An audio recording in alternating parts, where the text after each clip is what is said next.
کیا غیر مسلم درود شریف پڑھ سکتے ہیں؟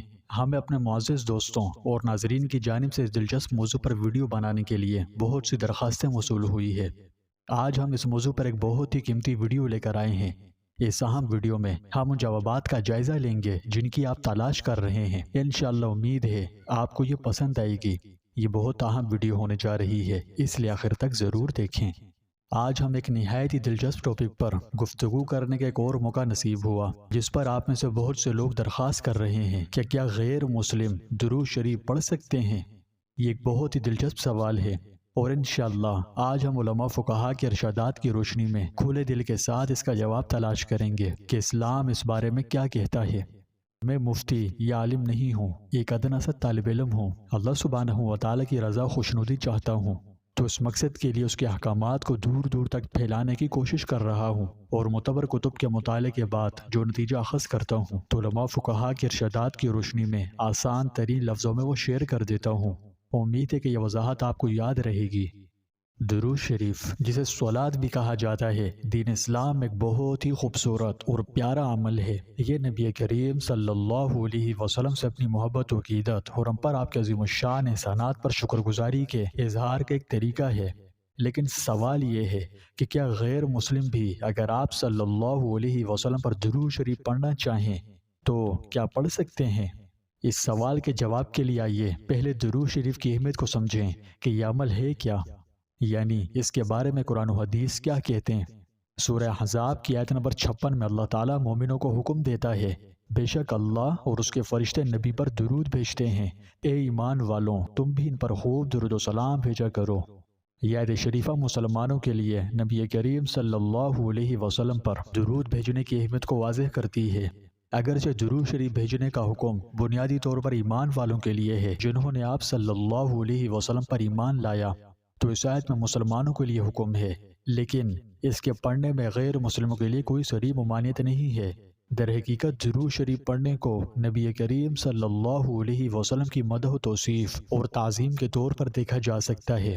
آپ صلی اللہ علیہ وسلم چونکہ تمام جہان والوں کے لیے سراپا رحمت بنا کر بھیجے گئے، آپ کی پیدائش سے پہلے مکہ کے لوگ خشک سالی اور قحط کا شکار تھے، لیکن جو ہی آپ کے دنیا میں تشریف لانے کا وقت قریب آیا تو بارشیں شروع ہو گئی، خشک سالی ختم ہو گئی، درخت ہرے بھرے اور پھلوں سے لد گئے، زمین پر سبزہ ہی سبزہ نظر آنے لگا۔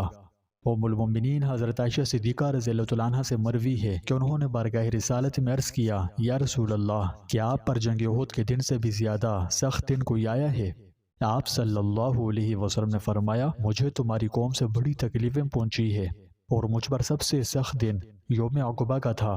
میں نے خود کو بطور نبی ابن عابد پر پیش کیا تو اس نے میری بات نہ مانی۔ میں طائف سے واپس چلایا اور پریشانی کے آثار میرے چہرے سے عیاں تھے۔ چلتے چلتے اچانک میں نے دیکھا تو میں قرن ثعلب میں تھا۔ میں نے اپنا سر اوپر اٹھایا تو بادل کا ایک ٹکڑا مجھ پر سایہ فگن تھا۔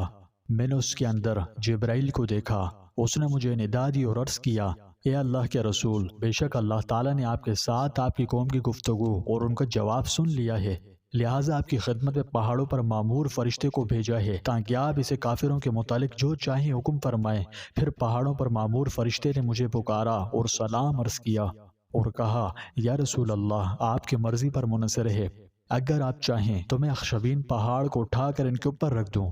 آپ صلی اللہ علیہ وسلم نے فرمایا، نہیں نہیں، بلکہ مجھے امید ہے کہ اللہ تعالیٰ ان کے اسلاف یعنی نسلوں سے ایسے لوگ پیدا فرمائے گا جو خدائے واحد کی عبادت کریں گے اور کسی کو اس کا شریک نہیں ٹھہرائیں گے۔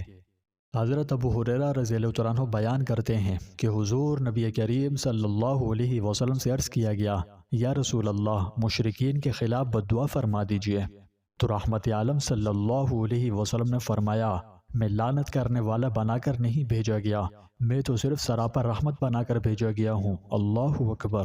یہ اس زمانے کی بات ہے کہ جب کفار و مشرکین آپ کو اور آپ کے ایمان لانے والے ساتھیوں کو کسی بھی طرح کی ایذا دینے سے گریز نہیں کرتے، لیکن اس کے باوجود رحمت عالم صلی اللہ علیہ وسلم ان سے نہایت رحم دلی سے پیش آتے اور زندگی بھر کبھی کسی کے لیے بد دعا نہیں فرمائی بلکہ ہدایت کی دعا مانگتے۔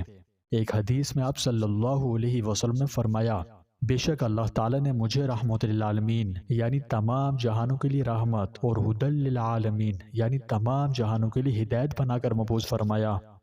پیارے دوستوں، حضور نبی کریم صلی اللہ علیہ وسلم رحیم یعنی بہت رحم دل اور رقیق مطلب نہایت رحم دل تھے۔ اللہ نے اپنے محبوب علیہ السلام کو تمام جہانوں کے لیے سراپا رحمت بنا کر بھیجا۔ آپ کو کسی ایک قوم، فرقے یا مخصوص ملک کے لیے نہیں بلکہ پوری انسانیت کے لیے نبی بنا کر مبعوث فرمایا۔ قیامت تک آنے والے تمام انسان آپ ہی کی امت ہیں۔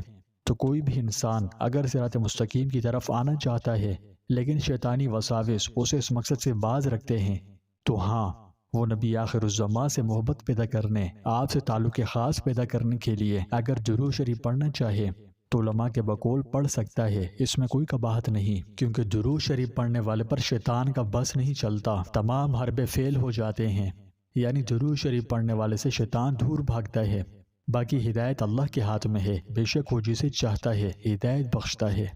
تو درود شریف ہو یا قرآن مجید پڑھنا، بہرحال قرآن مجید پوری انسانیت کے لیے ہدایت کے طور پر نازل ہوا۔ اگر انشاءاللہ کوئی قرآن مجید کو غیر جانبدار ذہن اور کھلے دل سے پڑھے تو انشاءاللہ قرآن پاک میں اللہ نے یہ تاثیر رکھی ہے کہ اس سے مردہ دلوں کو تقویت مل جاتی ہے، تو انشاءاللہ غیر مسلم اسلام قبول کر لے گا۔